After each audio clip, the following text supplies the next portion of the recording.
కొన్నేళ్ల క్రితం ఇక్కడికి ఎంతో దూరంలో ఎంతో అందమైన క్యాసల్ ఉండేది. ఈ అందమైన క్యాసల్లో ఒక అందమైన రాణి కూడా ఉండేది. ఆ రాణికి ఒక కోరిక ఉండేది. అదేమిటంటే తనకి ఒక కూతురు కావాలని. అది శీతాకాలం.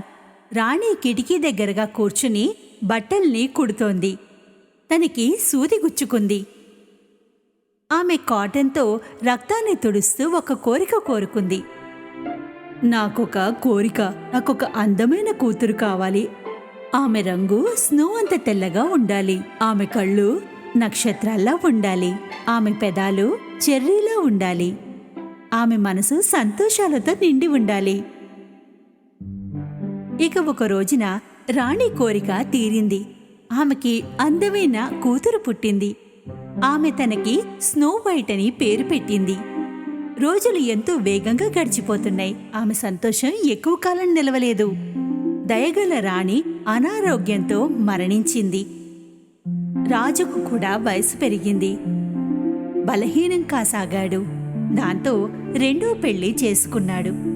ఈ రాణి చూడటానికి ఎంతో అందంగా ఉంటుంది, కానీ మనసు మాత్రం లేదు. ఎంతో అహంకారం కలది. ప్రతిరోజు రాణి తన మ్యాజిక్ మిర్రర్లో చూసుకుంటూ ఒక ప్రశ్న అడుగుతూ ఉండేది.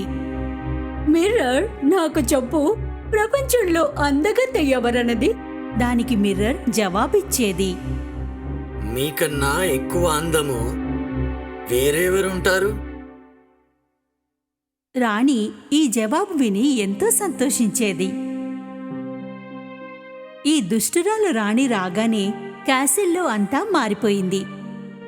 ఆమె చేసే పనుల వల్ల కింగ్డమ్కు ఎంతో నష్టం వచ్చింది. ఈ సమస్యల్ని పరిష్కరించడానికి రాజు క్యాసిల్ నుండి బయటికి వెళ్ళాడు. దుష్టురాలైన రాణి ఎంతో సంతోషించింది. ఎందుకంటే రాజు లేడు, ఇక తనకిష్టం వచ్చినట్టుగా ఉండొచ్చని. ఎన్నో ఏళ్లు గడిచిపోయాయి. ఇక స్నో వైట్ పెరిగి పెద్దదై ఎంతో అందమైన యువతిగా మారింది. కొద్ది దూరంలో ఉన్న నదిలో నీళ్లు తాగుతున్న రాజుకు స్నో వైట్ యొక్క ప్రతిబింబం కనిపించింది. చుట్టుపక్కల ఎన్నో పక్షులు కనిపించాయి, కానీ స్నో వైట్ మాత్రం కనిపించలేదు. ఒక రోజున రాణి మళ్ళీ తన మ్యాజిక్ మిర్రర్ని అడిగింది. మిర్రర్, నాకు చెప్పు, ప్రపంచంలో అందగత్తె ఎవరన్నది? ఎలా చెప్పను? నీవు కాదు మహారాణి, స్నో వైటే అందరికన్నా అందమని. ఇది విన్న రాణికి ఎంతో కోపం వచ్చింది. ఆమె ఎంతో ముఖ్యమైన సిపాయిని పిలిచి భయంకరమైన ఆదేశాన్నిచ్చింది. నువ్వు స్నో వైట్ ని అడవిలోకి తీసుకెళ్ళు, దాని గుండెని తీసుకునిరా.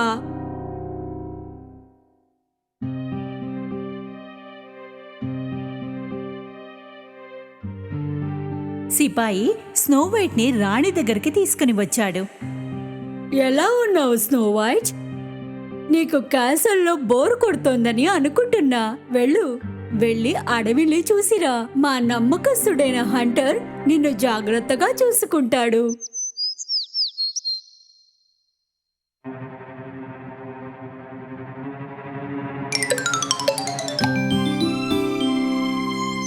సిపాయి స్నో వైట్ ని దట్టమైన అడవిలోకి తీసుకుని వెళ్ళాడు. అక్కడ తన పనిని పూర్తి చెయ్యాలి. అయితే స్నో వైట్ స్వభావము, దయతో ఉన్న మనసుని చూసి ఆగిపోయాడు. అతను ఆమెని హెచ్చరించాడు, క్యాసల్కి వెనక్కి వెళ్ళొద్దు అని. సూర్యాస్తమం కాగానే ఆమెని అక్కడే వదిలి సిపాయి క్యాసల్కు వెనక్కి వెళ్ళాడు. స్నో వైట్కు ఒంటరితనంలో చీకటిని చూసి ఎంతో భయపడింది. ఒక చెట్టు కింద కూర్చుని ఏడవసాగింది. నిద్ర పట్టే వరకు అలా ఏడుస్తూనే ఉండిపోయింది. ఉదయం పక్షుల కిచకిచలకి మెలకు వచ్చింది. ఎందుకంటే అవన్నీ ఆమెకి స్నేహితులైపోయాయి. ఈ పక్షులన్నింటికీ ఆమె ముందే తెలుసు.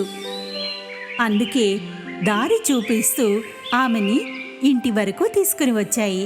వాళ్ళ ఇల్లు ఎంతో అందంగా చిన్నదిగా ఉంది. కొద్దిగా ఆగి స్నో వైట్ తలుపు తెరిచింది. లోపల అన్నీ చిన్నవిగా ఉన్నాయి. పైగా శుభ్రంగా కూడా లేదు. ఆ ఇల్లు ఎవరిదన్నది ఆమెకి అర్థం కావడం లేదు. కానీ ఇంకెక్కడికి వెళ్ళలేదు కదా, అందుకే శుభ్రం చేయడం మొదలుపెట్టింది.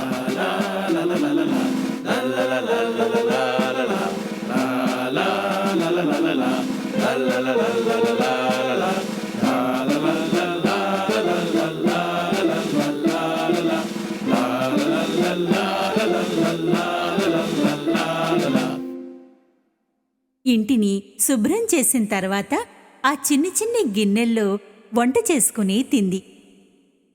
మిగతా వాటిలాగానే ఈ ఇంట్లో బెడ్స్ కూడా చిన్నవిగా ఉన్నాయి.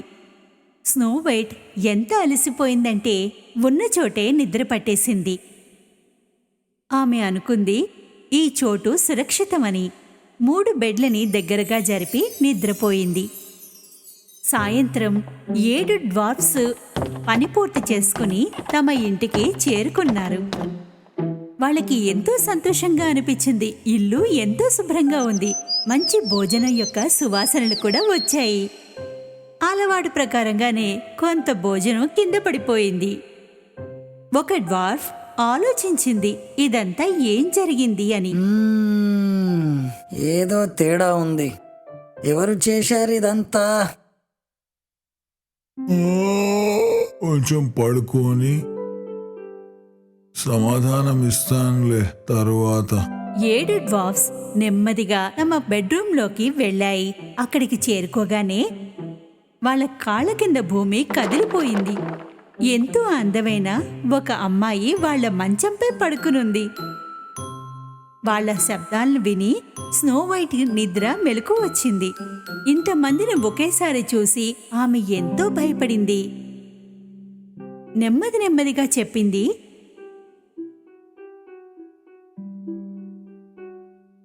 నేను స్నో వైట్ని. నన్ను క్షమించండి. నేను ఏదైనా తప్పు చేస్తే నా ఉద్దేశం తప్పుగా లేదు. నాకు తెలుసులే. లేకపోతే మా కోసం వంట చేయడం ఏంటి, ఇదంతా ఊడవడం ఏంటి? డాగ్ చెప్పాడు. మేము 7 డ్వార్ఫ్స్లము. వీడు హ్యాపీ, గ్రంపీ, వీడు డోపీ, స్నీజీ, డాష్ఫర్డ్, నేను డాగ్.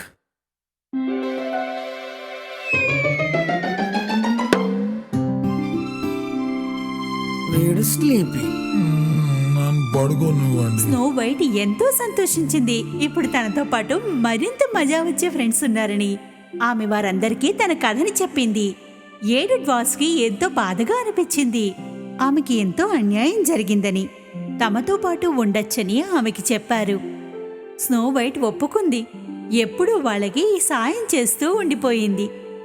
వాళ్ళంతా ఎంతో సంతోషంగా ఉండసాగారు. అయితే ఎంతో కాలం నడవలేదు ఈ పార్టీ.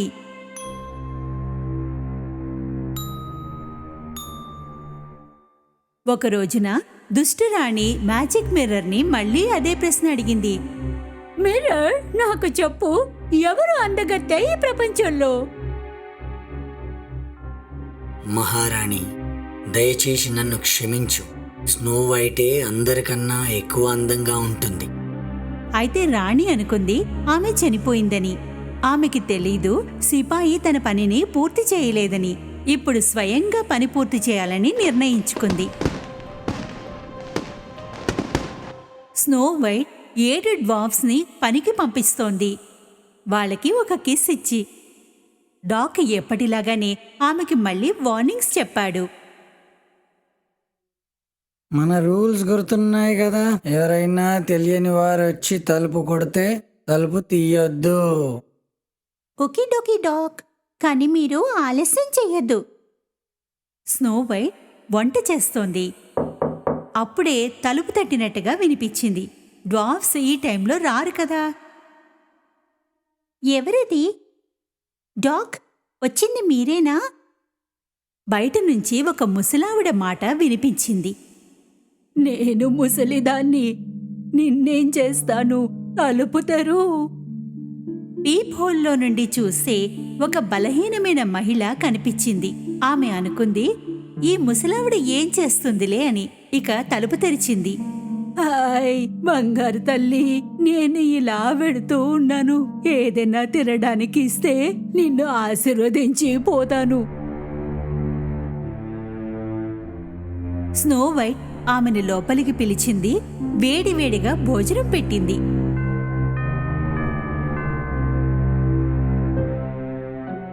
దేవుడు నిన్ను చల్లగా చూస్తాడు. నా దగ్గర డబ్బైతే లేదు, కానీ నా దగ్గర మంచి యాపిల్ ఉంది. దీని ప్రతి మొక్కలో జాదూ ఉంది. స్నో వైట్ వెంటనే దాన్ని కొరికింది. వెంటనే కళ్ళు తిరిగి పడిపోయింది. ఈ ముసలావిడ ఎవరో కాదు, ఆ దుష్టరాణియే. ఇక ఆ యాపిల్లో మంత్రం లేదు, విషం ఉంది. ఒక్క ముక్కలోనే ఎంత విషం ఉందంటే స్నో వైట్ ఎలాంటి నిద్రపోయిందంటే ఇక ఎప్పటికీ మెలకువ రాదు.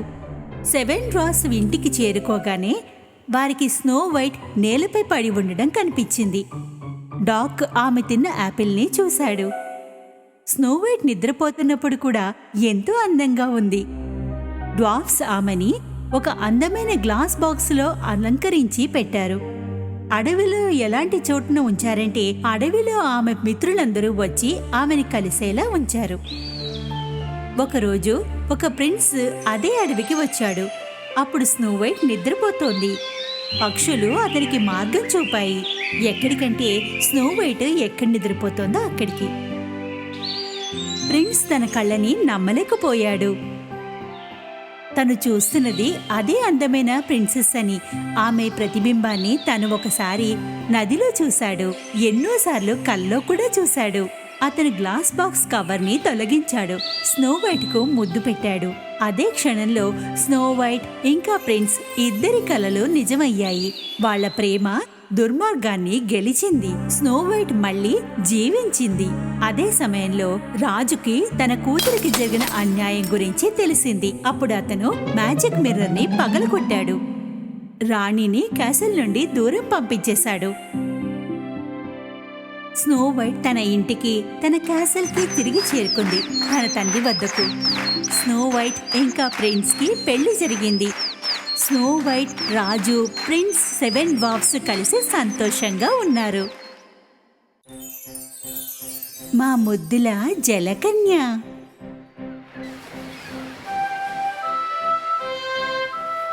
మహాసముద్రపు లోతుల్లో ఎన్నో అద్భుతాలు దాగున్నాయి. వాటి గురించి ఎవ్వరికీ తెలియదు. పెద్ద పెద్ద వేల్స్, అల్లరి డాల్ఫిన్స్, రెయిన్బోలో ఉన్న రంగుల చేపలు, వీటన్నింటి కింద సూర్యకిరణాలు కూడా చేరని చోట అక్కడ ఉంది డీప్ సీ కింగ్డమ్. అక్కడి ప్రాణులు ఇతర ప్రాణులతో ప్రేమగా ఉంటారు. అక్కడి బాదుషా తల్లి తన 6 కూతుళ్లతో కలిసి ఉంటుండేవాడు. ఇక సముద్రాన్ని పాలించేవాడు. బాదుషాకు తన కూతుళ్ళంటే ఎంతో ప్రేమ. ఆయనకు భయం, భూమిపై జీవులు తన కూతుళ్లకు ఎప్పుడైనా నష్టాన్ని చేకూరుస్తారని.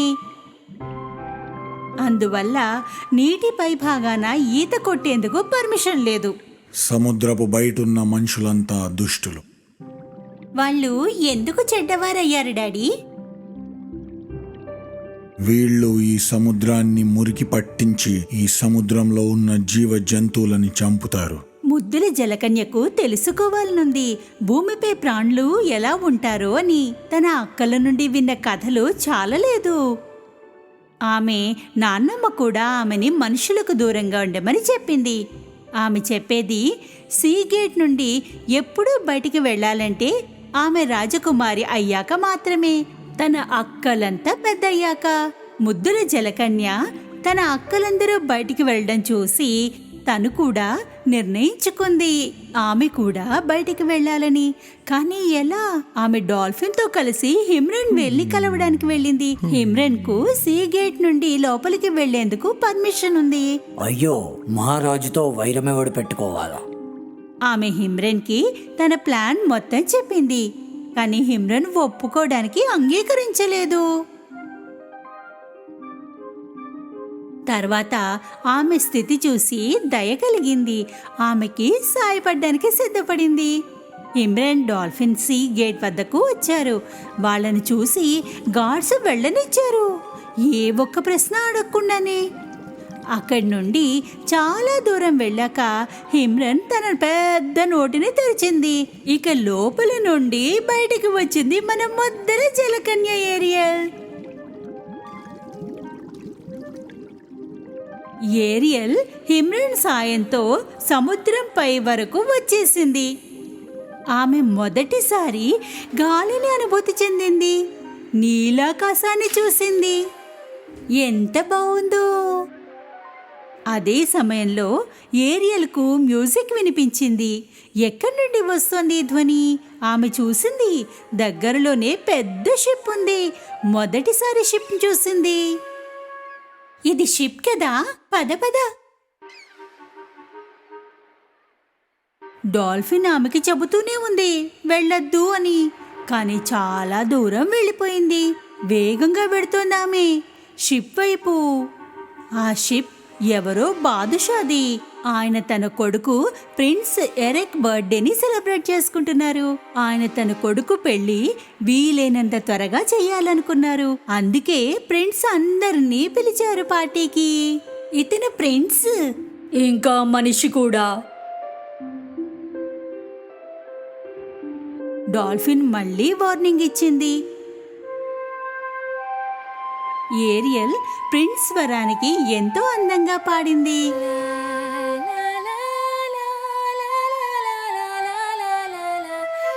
ప్రిన్స్ కు ఆ గొంతు బాగా నచ్చింది. కానీ ఎక్కడి నుండి వస్తోంది? నువ్వు దాక్కో ఏరియల్, లేకపోతే నిన్ను చూసేస్తారు, డాల్ఫిన్ చెప్పింది. ముద్దుల జలకన్య డాల్ఫిన్ ఇద్దరు నీటి లోపలికి వెళ్ళిపోయారు. సముద్రపు లోతుల్లోకి, సీ కింగ్డమ్ లోపలికి. సముద్రంలో ఉన్న మంత్రగత్త ఇదంతా చూస్తూనే ఉంది తన క్రిస్టల్ బాల్లో. రానే వచ్చేసింది ఆ రోజు. మహాసముద్రపు బాదుషా కూతురు ఒక మనిషితో తుఫాన్ వచ్చే సంచలనం సృష్టించి సముద్రంపై నీ శక్తిని చూపించు. మంత్రగత్తె ఇలా చెప్పగానే సముద్రంలో అలలు ప్రిన్స్ షిప్ వైపు రాసాగాయి. రాళ్ల వైపు పెడుతోంది. ముద్దుల జలకన్య ఇదంతా చూసి కంగారు పడింది.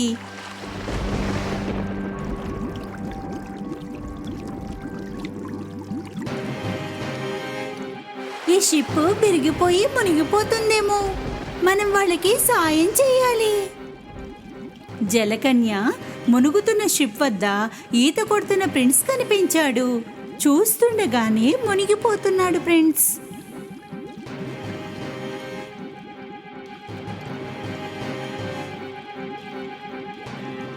ఆమె తన చేతులతో పట్టుకుని ఈత కొడుతూ సీషోర్ పైకి తెస్తుంది. ప్లీజ్ లేచి కళ్ళు తెరు. ప్రిన్స్ కు తెలివి వస్తుంది. నెమ్మదిగా తన కళ్ళని తెరుస్తాడు. నువ్వు బతికే ఉన్నావు, ముద్దుల జలకన్య సంతోషంగా చెప్పింది. దూరం నుండి కుక్క అరవడం విన్నాక గుర్తొచ్చింది తను బయట ఉంది అని. సముద్రంలోకి దూకేసింది. ప్రిన్స్ హెల్పర్ ఇంకా ప్రిన్సెస్ అక్కడికి వచ్చారు ప్రిన్స్ ని వెతుకుతూ. నన్ను ఒక అమ్మాయి రక్షించింది. ఆమె గొంతు నేను మొదలు కూడా విన్నాను. చాలా ప్రశాంతత గల గొంతు ఆమెది.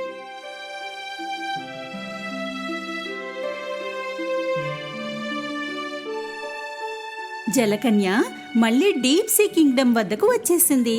ప్రిన్స్ ఫ్లూట్ ఆమె వద్దే ఉండిపోయింది. అతని గురించి ఆలోచించసాగింది. అప్పుడే బాద్షా అక్కడికి వచ్చాడు. ఆయనకి ఫ్లూట్ కనిపించింది. దాన్ని చూస్తూనే ఆయనకి అర్థమైపోయింది అది మనిషిది అని. మనవి కొన్ని నియమాలున్నవి, అందరూ వాటిని పాటించాలి. ప్రత్యేకంగా నా పిల్లలైన మీరు. నీవే మనుష్యున్నైనా మునిగేవాణ్ణి రక్షించావా? నేను కాపాడాల్సి వచ్చింది, లేకుంటే అతను అక్కడే మరణించేవాడు, ఏరియల్ జవాబిచ్చింది. నోర్మోయ్, మనుషులు దుష్టులు. వాళ్ళకి మనకి ఎప్పుడు ఎలాంటి సంబంధాలు ఉండలేవు. కోపంతో ఉన్న బాదుషా వెళ్ళిపోగానే ఏరియల్ నిర్ణయించుకుంది ఇక తను చేసి తీరాలి అని. ఏరియల్ తిన్నగా వెళ్ళింది సముద్రపు మంత్రగత్తె దగ్గరికి. ఆమెని సాయం కోరింది. సాయం అయితే చేస్తుంది కానీ బదులుగా ఫీజు కోరుతోంది. చాలా ఖరీదైన ఫీజు. నేను మందును తయారు చేస్తాను, అది నిన్ను మనిషిగా మారుస్తుంది. నీకు 2 కాళ్ళు వస్తాయి, బదులుగా నాకు నీ గొంతు కావాలి. నా గొంత? కానీ నా గొంతు లేకుండా. ఓడిపోయి చివరికి చిన్న జలకన్య అంగీకరించింది. ఎందుకంటే ఆమె ప్రిన్స్ని కలవడం ఎంతో ముఖ్యమనుకుంది. గుర్తుంచుకో, 3వ రోజు ముగిసేలోగా, అంటే 4వ రోజు సూర్యుడు ఉదయించే లోపు ప్రిన్స్ నీ ప్రేమలో ఉండాలి, లేదా నువ్వు మళ్ళీ జలకన్యవైపోతావు. ప్రిన్స్ ఎప్పటికీ నీ వాడు కాలేడు.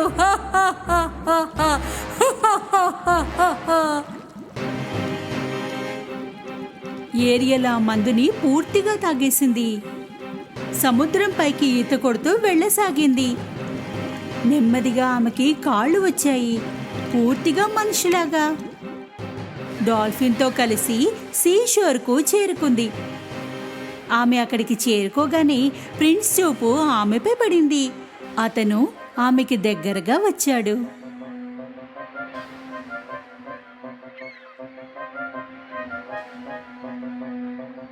నీవా? ఇంతకు ముందు కూడా కలిశాము కదా మనము. ఏరియల్ ఏమీ మాట్లాడలేదు, కానీ ప్రిన్స్కు ఫ్లూట్ ఇచ్చేసింది. ప్రిన్స్ మళ్ళీ అదే స్వరాన్ని వాయించాడు.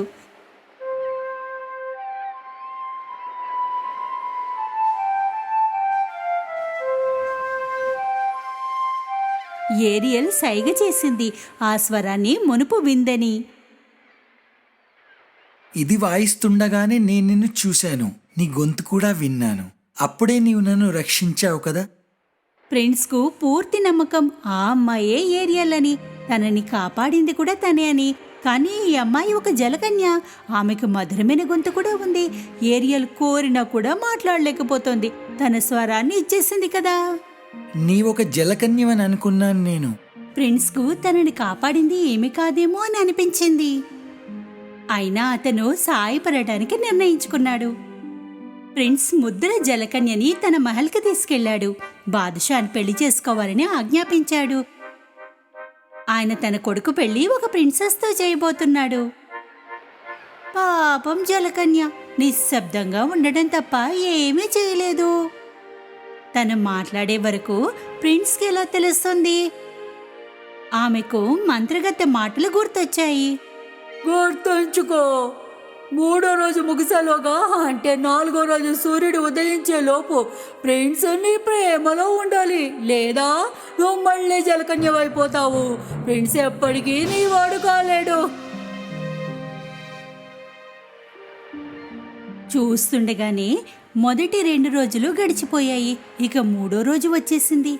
ఈ రోజున బాదుషా ఆయన బేగం తన కొడుకు పెళ్లి పక్క రాజ్యపు ప్రిన్సెస్తో చేయడానికి బయలుదేరారు. పాపం ఏరియల్ ఏమీ మాట్లాడలేకపోతుంది ప్రిన్స్తో. అతను వెతుకుతున్న వ్యక్తి తనేనని చెప్పలేదు. ప్రిన్స్ అంగీకరించాడు. తను చూసిందంతా ఒక కలే అని అనుకున్నాడు. ఏరియల్కు ఒక్క ఆశ మిగిలింది, ప్రిన్స్ పట్ల ఉన్న ప్రేమ. 4వ రోజు సూర్యోదయం కానుంది. ఏరియల్కు ఏడుపు ఆగడం లేదు. అప్పుడే ఏదో జరిగింది. ముందు తన అక్కలంతా వచ్చారు, ఆ తర్వాత వచ్చింది ఆమె నాన్నమ్మ. నా బంగారు తల్లి, మేము ఇక్కడికి వచ్చాము ఆ మంత్రగత్తె ఖైదు నుండి విడిపించడానికి. అప్పుడే ఆమె తండ్రి సముద్రపు బాదుషా కనిపించారు. తన కూతురి బాధని చూడలేకపోయారు. ఏరియల్, నా ముద్దుల బిడ్డ, వెళ్ళు. నీ సంతోషానికి మించి నా కోసం ఏమీ లేదు. వెళ్ళు బిడ్డ. బాదుషా తన త్రిశూలాన్ని నానమ్మ చేతిలో ఉన్న శంఖం చుట్టూ తిప్పారు. అందులోనే ఏరియల్ గొంతు దాగి ఉంది. ఇక ఏరియల్ గొంతు మళ్ళీ వచ్చేసింది. థ్యాంక్ యూ నానమ్మ, థ్యాంక్ యూ డాడీ, మీరంతా ఎంత మంచివారు. హిమ్రల్ వేల్ పైకి ఎక్కి ఆమె ప్రిన్స్ షిప్ వైపుకు ప్రయాణించింది.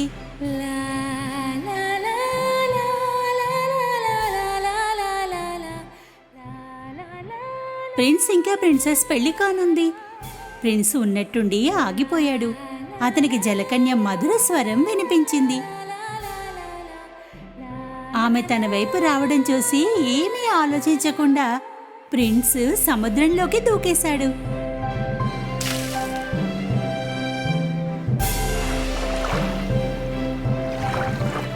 అది నీవేనని నాకు మొదలే గుర్తుండింది. తన మిత్రులు, కుటుంబం సాయంతో ఏరియల్కు ఆమె గొంతు మళ్ళీ వచ్చేసింది. ఆమె ప్రిన్స్ కూడా. అయితే ఇప్పుడు ఆమె జలకన్య కాదు, తన జీవితాన్ని గడుపుతుంది మనిషిగా మారి. ఏరియల్ ప్రిన్స్ జీవితం మొదలైంది. భూమి, సముద్రాల మధ్య స్నేహం, శాంతి, ప్రేమతో పాటు.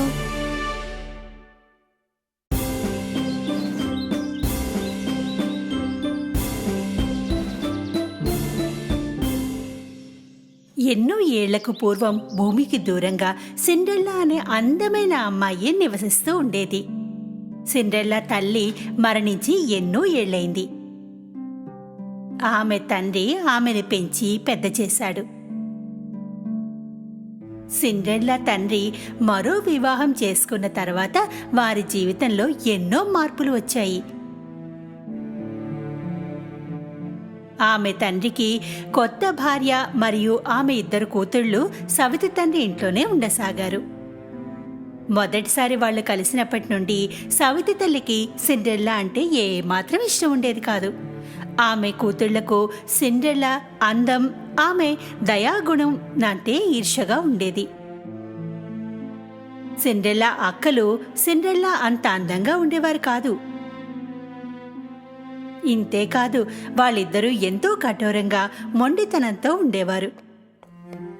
ఒకరోజు ఏదో పని కారణంగా సిండ్రెల్లా తల్లి దూర ప్రాంతానికి యాత్రకి వెళ్లాల్సి వచ్చింది. అదే సమయంలో సిండ్రెల్లా సవితి తల్లి, ఆమె అక్కలు ఆమె జీవితాన్ని నరకంగా మార్చేశారు. సిండ్రెల్లా తోటలో అందమైన పక్షులతో కబుర్లు చెబుతున్నప్పుడు ఆమె సవితి తల్లి దగ్గరగా వచ్చింది. ఈ రోజు నుండి నువ్వు ఇక్కడే పడుండు. ఇంటి పనంతా చెయ్యాల్సింది. నువ్వు ఇంత మంచి బట్టలు వేసుకుని తిరగడం నాకిష్టం లేదు. సిండ్రెల్లాకి ఆమె చెప్పింది ఏమీ అర్థం కాలేదు. నిస్సహాయంగా ఆమె చెప్పినట్లే చేయసాగింది. ఆమె తన వస్తువుల్ని తీసుకుంది, పాకలోకి వెళ్ళిపోయింది. ఆ రోజు తర్వాత నుండి సిండ్రెల్లా ఇంటి పనులన్నీ స్వయంగా చేసేది. ఆమె ఎంతో అలసిపోతుంది. కానీ ఆమె సవతల్లికి లేదా సవతి అక్కలకి ఆమెపై ఏమాత్రం దయలేదు. నేలంతా మళ్ళీ శుభ్రం చెయ్యి. దీనిపై దుమ్ము నీకు కనిపించడం లేదా? నువ్వింకా బట్టలు ఉతకడం లేదా? నా వద్ద వేసుకోవడానికి మంచి డ్రెస్సే లేదు. సిండ్రెల్లా వద్ద ఎలకలు, కిటికీ దగ్గరకు వచ్చే పక్షులు తప్ప మరో స్నేహితులు లేరు. చలి నుండి కాపాడుకోవడానికి రాత్రి సమయంలో ఆమె చిమ్నీ దగ్గరగా వెళ్లి వేడి కాపడం తీసుకుంటూ ఉండేది. అక్కడే నిద్రపోయేది. ఇలాగే రోజులు గడిచిపోయాయి. ఓ రోజు పట్నంలో రాజ్యం నుండి ఒక ప్రకటన జరిగింది. మా రాకుమారుల ద్వారా మహల్లో ఒక పార్టీ జరగనుంది. పెళ్లి కోసం అర్హులైన అమ్మాయిలందరూ ఈ పార్టీకి ఆహ్వానించబడుతున్నారు. సవతి అక్కలు ఈ ప్రకటనని విన్న వెంటనే పరిగెత్తుకుంటూ ఇంటికి వెళ్లి తమ తల్లితో ఈ విషయాన్ని చెప్పారు. పార్టీలో మీరిద్దరూ అందరికంటే అందంగా ఉంటారు. రాజకుమారుడు మీ ఇద్దరిలో ఒకరిని ఎంచుకోవాలి. ఈ విధంగా మనందరం మహల్లో ఉండగలం, అంతే కదా? నేను మీ ఇద్దరి కోసం గౌను, చెప్పులు కొంటాను. పదండి, మనం కొనడానికి వెడదాం. సవితి తల్లి మరియు సవితి అక్కలు బయటికి వెళ్లిపోయారు. అక్కడ నిలబడి వాళ్ల మాటలు వింటున్న సిండ్రెల్లా బాధగా ఉండిపోయింది. ఎన్నో రోజులు తయారీలు జరుగుతూనే ఉన్నాయి. సవితి అక్కల గౌను కుట్టించి వచ్చేసింది. ప్రతిరోజు వాళ్ళు ఆ గౌను వేసుకుని అద్దం ముందు నించుని తమ అందాల్ని చూసుకునేవారు.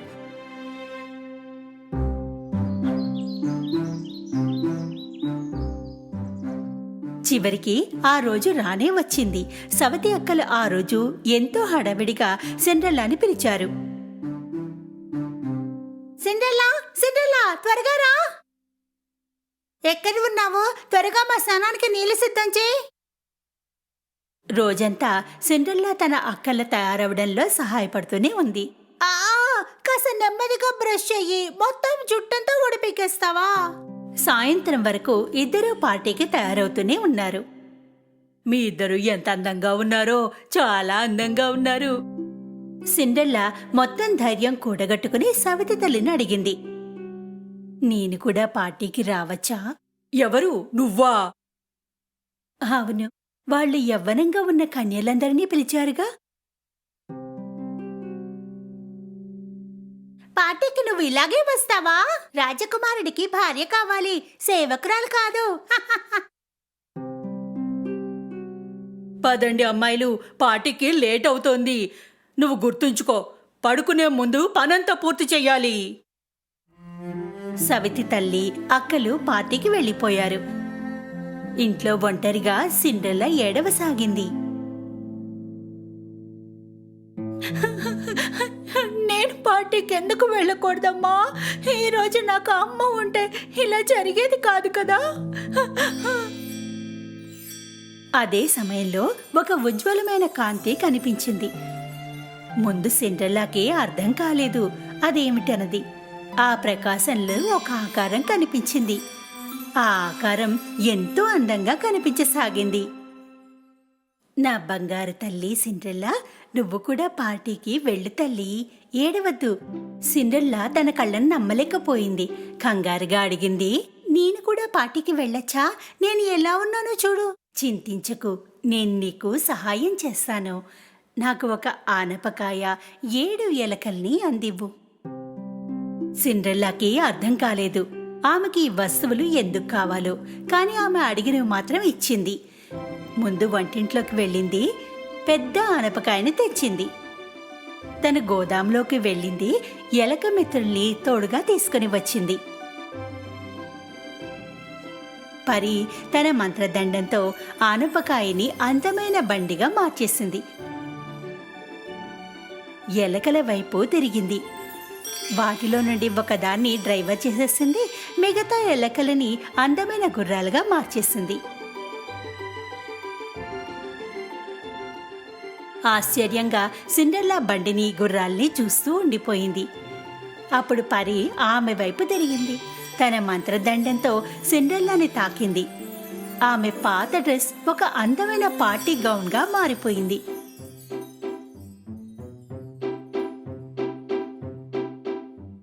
ఆమె కాలి చెప్పులు అందమైన గాజు చెప్పులుగా మారిపోయాయి. నేను రాజకుమారిలా ఉన్నాను కదూ. ఇప్పుడు పార్టీకి వెళ్లే సమయం అయింది. కానీ మర్చిపోకు, 12 గంటలు కాగానే నువ్వు ఇంటికి తిరిగి వచ్చేయాలి. ఎందుకంటే ఆ తర్వాత నువ్వు మునుపటిలా అయిపోతావు. సిండ్రెల్లా పరికి ధన్యవాదాలు చెప్పుకుంది. వెళ్లి బండిలో కూర్చుంది. మహల్ వైపు పయనించింది. ఆమె అందమైన బండిని చూస్తుండిపోయింది. ఆమె దాన్ని గుర్తుపట్టలేకపోయింది. ఉన్నట్టుండి మెట్ల దగ్గర రాజకుమారుడు కనిపించాడు. సిండ్రెల్లా నిజంగానే పార్టీలో ఉన్న అందరి అమ్మాయిల కంటే అందంగా ఉంది. రాజకుమారుడి మొదటి చూపులోనే అందమైన అమ్మాయిని ప్రేమించాడు. ఆమె సవతి తల్లి, సవతి అక్కలు ఎంతో సంతోషంగా ఉన్నారు. వాళ్ళు ఆమెని గుర్తుపట్టలేకపోయారు. ఉన్నట్టుండి రాజకుమారుడు మెట్ల వద్ద కనిపించాడు. సిండ్రెల్లా పార్టీలో ఉన్న అందరు అమ్మాయిల కంటే అందంగా ఉంది. రాజకుమారుడికి మొదటి చూపులోనే ఆ అందమైన అమ్మాయి నచ్చింది. అందరూ ఆమెను ఎంతో ఉత్సాహంగా చూస్తున్నారు. ఆమె నెమ్మదిగా ముందుకు రాసాగింది. సవతి అక్కలు ఎంతో సంతోషంగా ఉన్నారు. రాజకుమారుడు తమ వైపే వస్తున్నాడని. ఓ, అతను నా వైపే వస్తున్నాడు, లేదు నా వైపు వస్తున్నాడు. కాని రాజకుమారుడు వాళ్ళని దాటి ముందుకు వెళ్లి ఆగాడు. హే సుందరి, నాతో కలిసి నువ్వు నాట్యం చేస్తావా? సిండ్రెల్లా ఎంతో సంతోషంగా ఒప్పుకుంది. రాజకుమారుడు సిండ్రెల్లా ఉత్సాహంగా చూస్తూ ఆహ్వానించబడి వారంతా చూస్తుండగానే నాట్యం చేశారు. సిండ్రెల్లా సంగీతం, నృత్యం చూశారు. ఆమె కనిపించింది ఆ మహల్లో రాజకుమారుడు తను తప్ప మరెవరూ లేనట్టుగా. వాళ్ళిద్దరూ అర్ధరాత్రి వరకు నృత్యం చేశారు. సిండ్రెల్లాకి ఎంత సమయం అయిందో తెలియలేదు.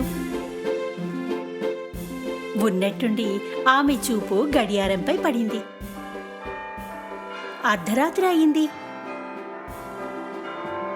అదే సమయంలో సిండ్రెల్లా పరి ఇచ్చిన హెచ్చరిక గుర్తొచ్చింది. 12 గంటలు కాగానే నువ్వు ఇంటికి వచ్చేయాలి, ఎందుకంటే ఆ తర్వాత నువ్వు మునుపటిలా అయిపోతావు. కంగారు పడుతూ ఆమె రాజకుమారుణ్ణి అక్కడే వదిలి పరిగెత్తి వెళ్ళిపోయింది. ఆమె మెహలు మెట్టు దిగుతున్నప్పుడు ఆమె ఒక చెప్పుని అక్కడే వదిలేసింది. ఆమె వద్ద దాన్ని తీసుకునే సమయం కూడా లేదు. బయటికి వస్తూనే 12 గంటలు గడియారం కొట్టింది. మళ్ళీ అన్నీ మునిపటిలాగానే మారిపోయాయి. రాజకుమారుడు ఆమె వెనకాలే పరిగెత్తుకుని వచ్చాడు, మెట్లపై వదిలేసిన చెప్పు పట్టుకుని. తెలుసుకోండి ఈ చెప్పు ఎవరిదో. మరి దీనికోసం రాజ్యంలో ఉన్న యువతులందరినీ కలిసినా సరే ఆమెను వెతికి తీసుకుని రండి. సిండ్రెల్లా ఆయాసపడుతూ ఇంటికి చేరుకుంది. ఆమె రాజకుమారుడితో గడిపిన సమయాన్ని ఆలోచిస్తూ ఉండిపోయింది. ఆమెకి తెలుసు ఆమె వద్ద ఏ అవకాశం లేదు. అయినా రాజకుమారుణ్ణి ప్రేమించసాగింది. రాజకుమారుడి కోసం ఆ అమ్మాయి వెతకడం అసంభవం. ఒకవేళ వెతికినా కూడా గుర్తించలేడు. రాజకుమారుడి సేవకులు రాజ్యంలో ప్రతి ఇంటికి వెళ్లి ఆ చెప్పులు ఎవరికి చెందుతాయని మహిళల్ని వెతకసాగారు. కానీ ఆ చెప్పులు ఏ అమ్మాయి కాలికి జారడం లేదు.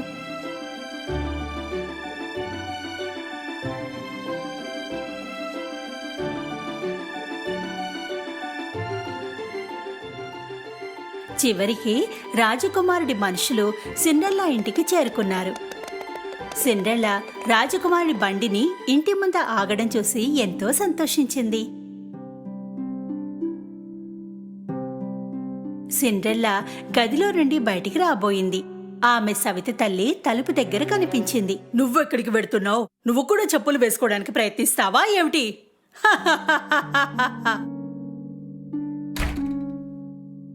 వ్యంగ్యంగా నవ్వడంతో పాటు సవితి తల్లి గోదాము తలుపుని మూసేసింది. వద్దు, దయచేసి తలుపు తెరవండి, తెరవండి దయచేసి. ఎంత బాధాకరమైన విషయం! రాజకుమారుడికి నీకు ఎలాంటి సమానత్వం ఉంది? సేవకులు ముందుగా సన్నగా ఉన్న అక్కకి చెప్పులు వేశారు. కానీ ఆమె కాళ్ళకి చిన్నవైపోయాయి. చూడు, ఇది నా కాళ్ళకి ఎంత చక్కగా సరిపోయిందో. తర్వాత లావు అక్కకి ప్రయత్నించారు, కానీ చెప్పులు ఆమెకు కూడా సరిపోలేదు. బహుశా ఇంకో కాలికి వేసుకోవాలేమో. ఆమె ఎంతో ప్రయత్నించి విఫలమైంది. సిండ్రెల్లా కిటికీ వైపు పరిగెత్తడానికి ఆఖరిసారిగా ప్రయత్నించింది. కిటికీ చాలా ఎత్తుగా ఉంది.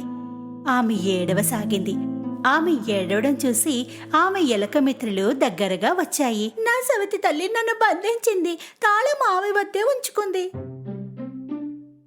ఎలకలు తలుపు కింద దారి నుండి బయటికి వచ్చి సవితి తల్లి తలుపు వద్ద రాజకుమారుడి మనుషులపైకి ఎక్కి నిలబడ్డాయి. మీరు రేపు రావచ్చు కదా, ఈరోజు వాళ్ళు ఎంతో అలసిపోయి ఉన్నారు, కాళ్ళు కాస్త వాచాయి. ఎలక సవితి తల్లి స్కర్ట్ పైకి ఎగిరింది. తాళం తీసుకుని పైనుండి పరిగెత్తింది. తాళం తలుపు కింద నుండి జారేలా చేసింది. తాళాన్ని చూసి సిండ్రెల్లా ఎంతో సంతోషించింది. తలుపు తెరిచి త్వరగా కిందకి పరిగెత్తింది. అరే, నువ్వెలా బయటికి వచ్చావు? దయచేసి ఆగండి, వెళ్ళకండి, నేను కూడా చెప్పులు వేసుకుని చూడాలి. సవితి తల్లి అక్కలు ఈ మాటలు విని గట్టిగా నవ్వసాగారు. శాంతించు, ఇది రాజకుమారుని ఆజ్ఞ. రాజ్యంలో ఉన్న అమ్మాయిలందరూ వీటిని ప్రయత్నించాలి. సిండ్రెల్లా ఆ చెప్పులు వేసుకోగానే అందరికీ ఆశ్చర్యం కలిగింది. ఎందుకంటే ఆ చెప్పులు ఆమెకి చక్కగా సరిపోయాయి. ఓ సుందరి, ఈ చెప్పు మరి నీదేనా? సిండ్రెల్లా అవునన్నట్టుగా తల ఊపింది. దయచేసి మాతో పాటు మహల్కి రండి. సిండ్రెల్లా వారితో పాటు మహలుకు వెళ్ళింది. వారు ఆమెని రాజకుమారుడి ఎదుట నిలబెట్టారు. రాజకుమారుడు సిండ్రెల్లా కళ్ళలోకి చూడగానే అతనికి తెలిసింది ఆ రాత్రి ఆమె తనతో కలిసి నృత్యం చేసిందని. చివరికి నిన్ను నేను వెతకగలిగాను. నువ్వు నన్ను వివాహం చేసుకుంటావా? సంతోషంగా కన్నీళ్లు నిండిన కళ్ళతో ఆమె రాజకుమారుడి ప్రస్తావనని స్వీకరించింది. వారు వివాహం చేసుకుని ఎంతో సంతోషంగా జీవించారు.